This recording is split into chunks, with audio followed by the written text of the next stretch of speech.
Hi guys, welcome to Subhash Movie Reviews YouTube review channel. Here is the non-spoiler review of the film Disclosure Day English movie review. కొద్దిగా late అయింది. కొంచెం late అయింది అంతేగా. మామూలు లేటా? జీవితకాలం లేటరా. రేపు మా ఇంటి బంగారం మూవీ రివ్యూ కూడా ఇస్తాను, కాబట్టి నా ఛానల్ సపోర్ట్ చేయండి.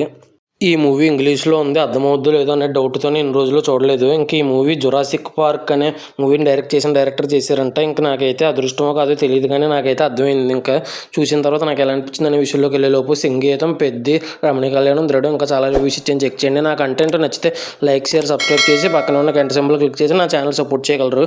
మూవీ ఎలా అనిపించింది, story plot, plus points, minus points rating ఇస్తాను, కాబట్టి నా రివ్యూ చివరి వరకు చూడండి. ఇంకా మూవీ విషయానికి వస్తే నాకైతే చాలా బాగా నచ్చింది. ఇంకా స్టోరీ ప్లాట్ విషయానికి కనుక వస్తే, ఒక అమెరికన్ సంస్థ ఏలియన్స్ గురించి తెలుసుకున్నా బయట పెట్టదు. అలాంటిది ఇంకో సంస్థ అది బయట పెట్టడానికి ట్రై చేస్తుంది. ఆ తర్వాత ఏమైంది అనేది రిమైనింగ్ స్టోరీ. ఇంకా ప్లస్ పాయింట్స్ విషయానికి కనుక వస్తే, హీరో హీరోయిన్ ఇద్దరు బాగా చేశారు యాక్టింగ్. ఇంకా హీరోయిన్ అయితే హీరో కంటే బాగా చేసింది. ఇంకా కొన్ని ఎక్స్ప్రెషన్స్ అయితే భలే అనిపించినవి హీరోయిన్ విషయంలో అయితే. ఇంకా ఇంకొక యాక్టర్ విలన్ కింద చాలా అంటే చాలా అద్భుతంగా చేశారు. విలన్ కింద చేసిన యాక్టర్ కూడా, విలన్ కింద పనిచేసే ఒక లేడీ యాక్టర్ కూడా చాలా అంటే చాలా బాగా చేశారు. ఇంకా మ్యూజిక్ వచ్చేసి జాన్ విలియమ్స్ అనే అతను చాలా అంటే చాలా అద్భుతంగా కొట్టారు. కొన్ని చోట్ల భయం వేసేలా కూడా ఉంది మ్యూజిక్. ఇంకా స్పీల్బర్గ్ అని జురాసిక్ పార్క్ మూవీని డైరెక్ట్ చేసిన డైరెక్టర్ మూవీ అతనిది.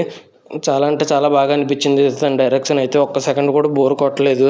కానీ సినిమా ఫస్ట్ 40 minutes కానీ అసలు స్టోరీ ఏంటనేది తెలియకుండా అంత కన్ఫ్యూజన్గా వెళ్తుంది. అది తప్ప ఇంకేది మైనస్ పాయింట్స్ అనిపించలేదు. ఇంకొకటి, అసలు ఏలియన్స్ మీద అంత జాలి ఎందుకు ఉంటుందో అర్థం కాదు. కొన్ని సీన్స్ దగ్గర అది అంత సింపతి ఎందుకు, అంత ఎమోషనల్ అవ్వాల్సింది ఏముంది అన్నట్టుగా అనిపించింది నాకు కొన్ని చోట్ల అయితే ఏలియన్స్ విషయంలో. ఇవి తప్ప ఇంకేం మైనస్ పాయింట్స్ అనిపించలేదు. ఇంకా ఫైనల్గా ఈ మూవీ మైనస్ పాయింట్స్ విషయానికి కనుక వెళ్తే, ఫస్ట్ 40 minutes వరకు అసలు స్టోరీ ఏంటి అనేది అర్థం కాదు. సెకండ్ హాఫ్లో ప్రీ క్లైమాక్స్ దగ్గర కూడా ఒక సీన్ ఉంటుంది. ఆ సీన్ ఏంటనేది అసలు అర్థం కాదు.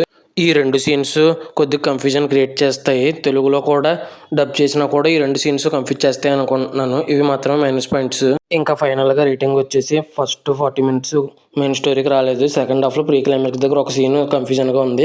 అసలు ఏలియన్స్ మీద సింపతి, ఎమోషన్ ఏంటో నాకు నచ్చలేదు. వీటిని దృష్టిలో ఉంచుకుని నేను 4.8/5 రేటింగ్ అయితే ఇవ్వచ్చు అనిపించింది నాకైతే. ఈ మూవీ ఎంతమంది చూసుంటే మీకు ఎలా అనిపించింది, మీరు ఎంత రేటింగ్ ఇస్తారనేది కింద కామెంట్ చేయండి. చాలా రివ్యూస్ ఇచ్చాను, చెక్ చేయండి. రేపు మా ఇంటి బంగారంతో కలుద్దాం. Thanks for watching. Jai Hind, signing off. Bye bye.